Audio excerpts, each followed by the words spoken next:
Hello, everybody. Welcome to Friday Night Not Live from the Cloudy Sky Fantasy Football Show.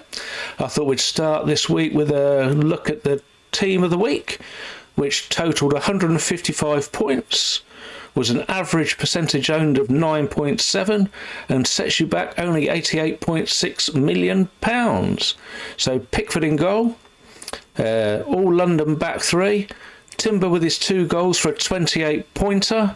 Calafiori scoring well again, second week in succession, 13 points.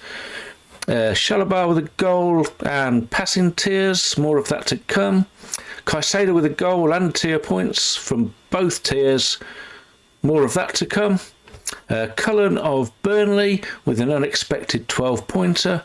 Paquetá of West Ham, who scored again in midweek. Anthony, another Burnley asset, 13. And Dye, who was popular captaincy on Sunday, 11. Pedro, who was a default captain for many on Friday, more of that to come. And Gyökeres, who sort of announced his starting position at Arsenal with 2 goals, including 1 penalty. So we're going to take a look through my team, we'll have a look through the leaderboard, we'll have a look through the match centres, we've got some stats on sort of actions per 90, then a brief look at the fixtures and my team with a plan already in place to use a move on Sunday. So without further ado, let's get into it. Okay, so let's start with a look at the team. We had Pickford in goal for a very impressive 15-pointer. Clean sheet, appearance points, penalty save, and save points. Would have been far less if he hadn't managed to save that penalty, but I'm grateful for it. In defence, Romero, a very unexpected clean sheet at Manchester City. Double Chelsea, Cucurella and Tosin. Cucurella was captain, we'll come to that in a minute. Munoz, who was brought in on Sunday, he had 5 points for an assist. Then midfield, Semenyo with an assist. He had a shot off the post as well for 6 points. Arias had a tier 2 tackle, so he's now up to the grand total of 2.5 points per game in the team. And then Palmer, who was a no-show on Friday. And the first thing you can notice here on Palmer, we have added, I'll just click on the right place here, we have added onto the team screens and the stat screens an indicator of availability. 2 colours, orange, which is sort of possible play. You can see the chances and the injury if you hover on desktop. There's no such thing as hover on mobile, but we're going to get it added to the stats section so you'll be able to see. And then there's a red section, we'll show that on the stats in a minute, which is less likely to play. So that's a good update. Thanks very much for that, Mike. That's helped everybody out that requested it. And then in attack, I had Haaland for captaincy on Saturday for a grand total of 4 points. Cunha, who was the second transfer on Sunday, for 6 points as captain. And Mo Salah, who was captain on Monday for 10. So there's a bit of a change of plan for the transfers because the original plan was to do Saka out for Bruno Fernandes. But with Aït-Nouri being injured on Saturday, and Saka, who he was going to be taken out anyway but got himself injured, and you can see there he's on a red injury, took out Saka and Aït-Nouri, brought in Cunha, who's slightly cheaper than Bruno Fernandes, and that allowed me to change Aït-Nouri to Munoz, ahead of some nice fixtures for Crystal Palace. So all in all, weekly points was 86, total points 188, and that sees me up to 41st in the leaderboard. And you'll see now as well, we have got the ranks on the leaderboards for you. Top 10, Duncan Bailey well out in front, 288. I wonder how many transfers Duncan's used. So top 10, 41, so they've used 9. Top 50, 46.26, so used 3 3/4. Top 100, 47.10, so they've used nearly 3. And overall, 48.27, so they've used 1 3/4. So I wonder how many Duncan's used to get himself up to 288 points. So 41st place is exactly 100 points behind the leader. In second place, Colin Wilson. Third, Gary Robbins. Fourth, John Jacobs. Fifth is Owen. Sixth, Stephen Watson. Seventh, equal Martin Brown and Jason Jones. And ninth, Stephen. 10th, Andrew Morn. And just poking his head in 11th is Alex. So let's have a look. Just get a highlight on the stats here. And if I click onto midfielders and do it by price, Saka there at the top. Yeah, so his hamstring injury, 50% chance of playing. I suggest he's not going to play on Sunday against Liverpool this week. But yeah, that's all good stuff. And you'll see there, Luis Diaz, click on there, has joined Bayern Munich permanently. So if he ends up back in the Premier League this season, something has gone awry. So let's have a look at the match centres then. I'll drag this down to the bottom. So the first match should be, yeah, there we go, West Ham 1, Chelsea 5. So we heard the Palmer news. It was about 5 to 8, I think, when it was officially confirmed he'd gone off down the tunnel and he wouldn't be playing. Maresca said at the end that he'd had some trouble with his injury already. They'd tried to get him through it, but he just wasn't fit to play. So hopefully everybody that was on Bruno was on Palmer managed to get their captain sorted. I went for Cucurella, who ended up with a 6-pointer. Could have gone with Tosin, he was a 6-pointer as well. Those that really benefited were those that were on João Pedro or those that were on Chalobah. So goal scorers for West Ham was Paqueta, and that was a Diouf assist. So he ended up with 3 points in total. They lost quite a lot due to Chelsea scoring 5. Chelsea's goal scorers were João Pedro, Pedro Neto, Enzo Fernandez, Moise Caicedo and Trevor Chalobah. There was only one tier 3 for Chelsea, which was Adarabioyo with the tier 3 passes, and one for West Ham, which was Paquetá with the tackles. Saturday lunchtime, Manchester City 0, Tottenham 2. Great win for Tottenham over in Manchester. Goal scorers were Brennan Johnson and João Paulina, who picked up 11 points in total. Goal and 1 shot tier and 2 tackle tiers. The only tier 3 in this game was John Stones with a passes tier 76, just crept over the limit. Then the 3 o'clocks, Bournemouth 1, Wolves 0, Tavernier with a goal. No tier 3s at all in the game. Brentford 1, Aston Villa 0. Villa drawing a blank for the second consecutive week. Altaro with a goal after his move from Bournemouth.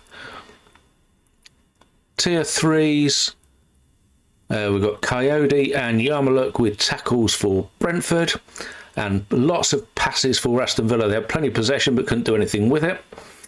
Only 2 shots on target, you can see there, one from Onana and one from McGinn. The tier 3s were passes for Pau Torres, Mings and Tielemans. Pau Torres was in for Konza, so we'd expect him to drop out next week. Burnley 2, Sunderland 0. So Sunderland down to earth with a bit of a bump after their 3-0 win against West Ham. Maybe that says more about West Ham than it does about Sunderland. Goal scorers were Cullen and Anthony for Burnley. Tier 3s for Hartman with the tackles for Burnley. Ronaldo with the tackles for Sunderland. And with the passes, Alderete and Xhaka. 93 passes for Granit Xhaka. He's reasonably priced in this game as well. Tea time kickoff, Arsenal 5, Leeds 0. Goal scorers were Julian Timber with 2 goals. Bukayo Saka, and then 2 from Victor Gyökeres. One of those was a penalty. Tier 3s for Gabriel and Saliba with the passes. Then the Sunday games. Crystal Palace 1, Nottingham Forest 1. Goal scorers were Sarr and Hudson-Odoi. No tier 3s in the game at all. Everton 2, Brighton 0. Goal scorers were Ndai, who's a fairly popular captain. Ghana. Tier 3s for Dunk and Weaver. Dunk with the passes and Weaver with the tackles. Pickford star man there, penalty save. Tier 2 saves. Obviously appearance, clean sheet, 15-pointer altogether.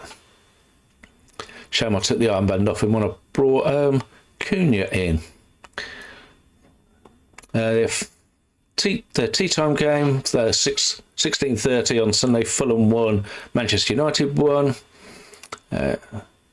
Goal scorers were an own goal from Muniz, which for anybody that had Buemo, the assist was taken off. They even took the big chance created off when the goal was given as a own goal. Not that it mattered in this game, but it does in some others. And Smith Rowe with the equaliser off the bench for Fulham. And then the Isak derby on Monday night finished Newcastle 2, Liverpool 3. Quite an entertaining game. Newcastle probably had the better of it, in all honesty. Best player on the pitch got sent off. It was a red card, but he played well before he got red carded, Anthony Gordon. Goal scorers, Liverpool scored in the first half with Gravenberch, Ekitike, who's doing well just after half time. And then 10-man Newcastle came back with Gumaraj and Osasuna. And then Rio Ungamoa in the 100th minute, 90 plus 10. That should really be assist for Szoboszlai. I know you can't give them because he hasn't touched it, but he took 2 Newcastle players out of the way. Then a great finish there from Ungamoa. We've got some actions per minute stats here to take a look at then. See how people have been getting their tier points. We'll start with the passes. So these are the top 25 with passes per 90. Top of the shop is Pau Torres. Bear in mind he's only played the one game though. He's got 94. Tosin Adarabioyo again has only played one game. He's got 90. Lewis Dunk there on 89. Achiampong, who played the first game for Chelsea, he's on 87. Reece James has played one game as well, 79. Shalabar's played 2, 76, and Van Heck 75. So those guys, it's 1 Villa chap, 2 from Brighton, and 4 from Chelsea. The guys that again tier 3s, and if you can get those in with some consistent starting, so I'm thinking maybe Shalabar and Adarabioyo should be fairly consistent now for Chelsea. Achiampong and Reece James will play sort of some games. Reece James, I imagine once the Champions League games get here, he'll play one or the other. I can't see him playing both in a week. Obviously, both Brighton guys are fairly regular partnership there, Duncan Van Heck. If you can get somebody in there that's going to play every week, and they've got good fixtures with clean sheet points, you could be looking at 5 most weeks as a bare minimum, and then 10 if they manage to keep a clean sheet. Or as Shalabar managed in this week, he got a goal, even though there's no clean sheet, he still got a 10-pointer. So in the tier 2s we've got Saliba, Stones, Caicedo, Elliot Anderson, Gonzalez from Man City, I think he's only played once as well, Xhaka, Cherky, who's only started once, and Diaz, they're on tier 2s. And then the guys that are bringing up tier 1s, at the bottom in the yellow, Sealt. I've got to be honest, I'm not sure who he is. Van Dijk, surprised to see he's only averaging 59. Ampadu, Gabriel, so he's always behind Saliba in the passing stakes. Murillo, surprised to see Forest that high, to be honest, 57. Todibo, Romero, 56. That'll have been brought down this week with the visit to Manchester City. Cucurella, another Chelsea asset there, who offers a bit more going forward, but if he manages to stay on the field a bit longer, he went off on 70 minutes, I think, on Friday. He'd have more chance of getting higher tiers as well. Zubamende and Mings. So regular crew: Chelsea, Brighton, Arsenal, some Man City. And Aston Villa by the looks of it. We'll move on to shots per 90 then, or shots on target, as the title there is. Quite a few people here might be a bit of surprise, maybe haven't played so much but managed to get some shots off. Dom Solanke top 2.8, Smith Rowe 2.6 and Marlon 2.6. Dropping down then to Marmouche and Delap, Santos, Timber with his two goals on Saturday, Utara, Eze has obviously moved on to Arsenal now. Be interesting to see where he fits in. Laurent, Isidore, Diallo, Cunha, my man. Hopefully he'll do some good this week for us. Nemecha scored Leeds penalty. Souček and Gordon. Thing to note there, nobody in over 3 for their tier 3s yet on a regular basis. And then in the tier 1s in the yellow at the bottom, we've got Gomez, Ballard, Richarlison, who's doing okay at the minute for Tottenham, Ekitike, more on him to come, Strand Larsen, who was on fire in the week against West Ham in the Carabao Cup, Tavernier, Mateta, Semenyo and Martinelli. So it's fair to say there's some bigger names at the bottom of that list than there are at the top. And let's move on then to tackles is next. Find a tackles chart. There we go.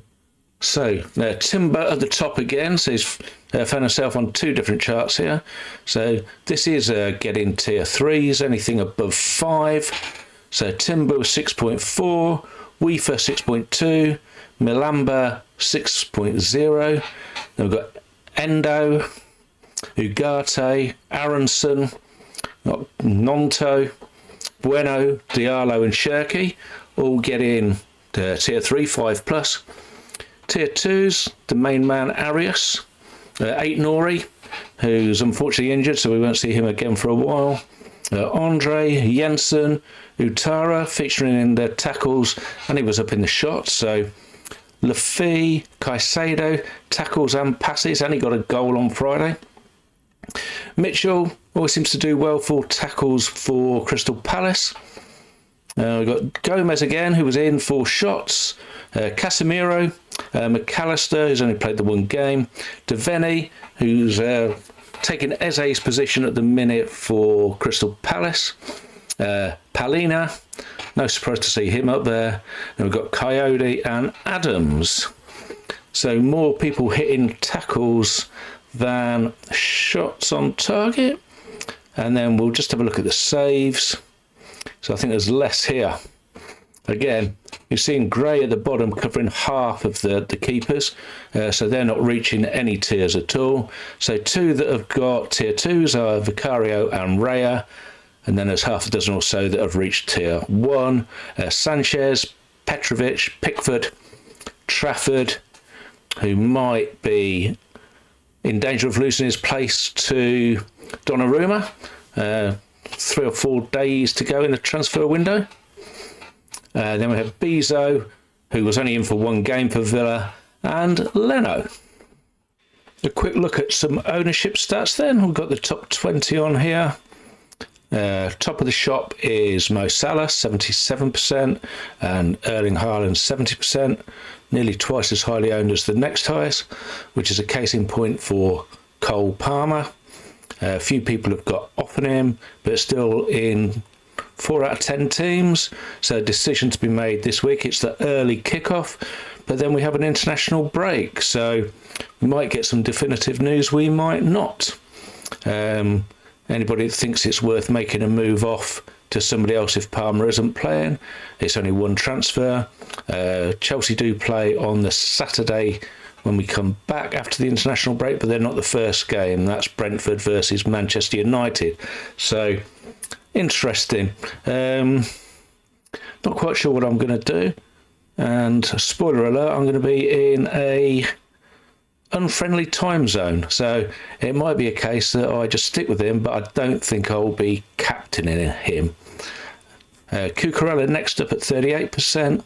32 for Bruno Fernandes, 32 as well for Reinders, 31 for Pedro, 30 for Van Dijk and Romero, then down to 25 for Pickford, and then Dyer to Everton together, Semenyo in 23, Rodgers 22, more on Rodgers in a bit. 8 Nori is in 18.79, so again, we might hear something from Pep about 8 Nori.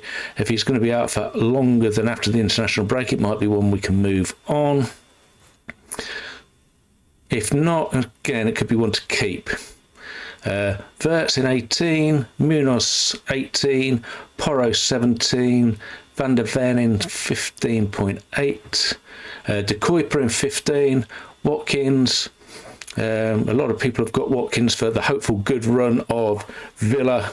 He's in 14%. Sanchez in 13.5. Ismail Sarr, you bought in 12.4. I think he's going to do well, especially after SA has moved on. Milenkovic in 12, Ekiteke in 12, and Saka in 12.